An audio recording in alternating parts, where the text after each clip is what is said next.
फिर 89 में पहली बार उत्तर प्रदेश में 3 सांसद जीत करके आए।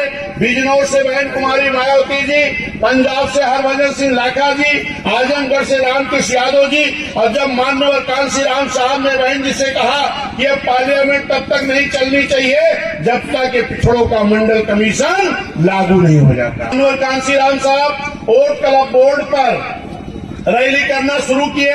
जब बड़ी रैली हुई, आंदोलन हुआ, तो उस वक्त सरकार थी माननीय बीपी सिंह जी की, और उनके उप प्रधानमंत्री थे चौधरी देवीलाल चौटाला जी। चौधरी देवीलाल चौटाला जी माननीय कांसी राम साहब के पास आते हैं और कहते हैं बहुत बहुत धन्यवाद, आप तो पिछड़ों की लड़ाई लड़ रहे हो। माननीय कांसी राम साहब ने कहा आप तो पिछड़े समाज में पैदा हुए हो, आपको इस लड़ाई में मेरे साथ खड़ा होना चाहिए।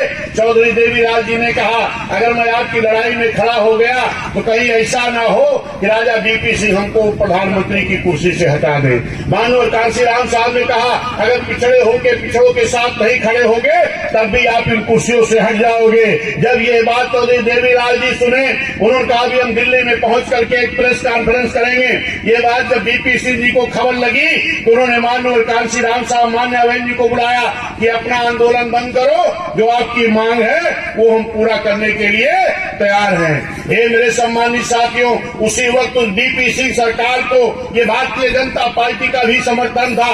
भारतीय जनता पार्टी को जब ये पता लगा कि बहुजन समाज पार्टी के दबाव में बीपी सिंह जी 52% पिछड़ों को आरक्षण देने जा रहे हैं, तो वही भारतीय जनता पार्टी ने बीपी सिंह जी से कहा कि अगर आप पिछड़ों का आरक्षण मंडल कमीशन बहुजन समाज पार्टी माननीय कांसी राम साहब मान्या बहन जी के दबाव में अगर आपने दे दिया तो आपकी सरकार से समर्थन वापस लेके आपकी सरकार हम गिरा देंगे। किसने कहा?